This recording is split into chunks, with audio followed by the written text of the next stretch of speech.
So where are we in the real estate cycle?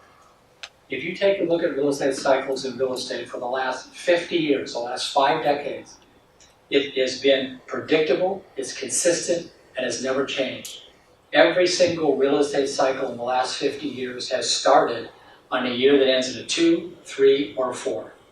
And every cycle in the last 50 years has ended on a year that ends in a 7, 8, or 9. The last 5 decades, every time, and I'll show you very clearly. So that's the wave, like a cycle, it goes up, it goes down.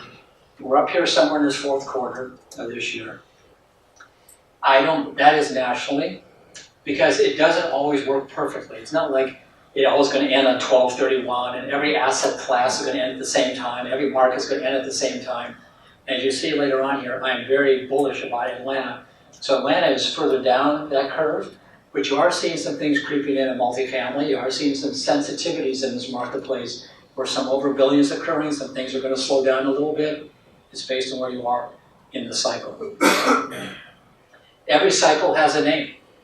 And if you look at the cycles here, and again, between like 88 and 93, each of those periods, that's a 4-year period of transition from one cycle to another. But in the 80s, the 83 to 88, that was this whole awakening of boomers and entrepreneurs. This is when Trammell Crow got started and really flourished. Gerald Hines, Paragon, Lincoln, go down the name of firms who are absolutely stellar at doing that. And then we had, when did that recession happen? When did the Tax Act in 86, and when did it go down?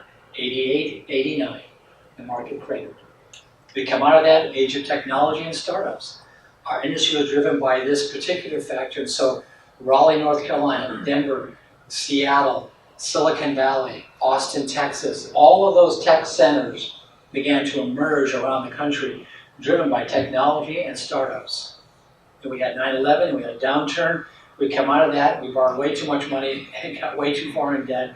But that was a tremendous go-go time. But when did the recession happen?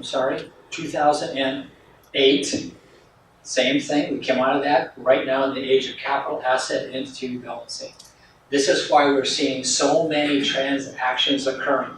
So many people are rebalancing their portfolio, core, non-core, value add, not value add, core markets, non-core markets, secondary markets. Everyone is looking at how they can balance out their portfolio from that perspective.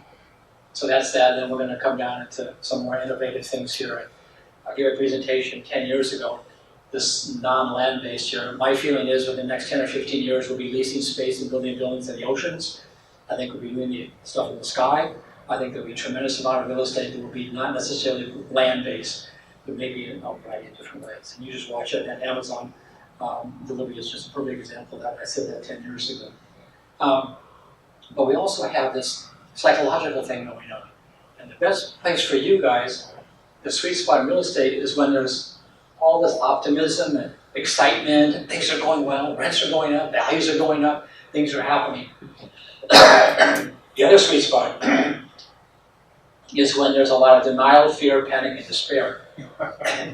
That's when you can buy things at a cheaper cost. That's when people who over-leverage. That's the people who did the pro formas and said, oh yeah, we're going to get 5% money pieces every year. I mean, they just didn't figure it out. They didn't have the proper guidance and proper folks helping them. And today we're somewhere in that place right there where we're getting very close to what I call blind entrepreneurism. And that is believing that yesterday will repeat itself tomorrow. And every day will repeat just like it was yesterday, and it will never end.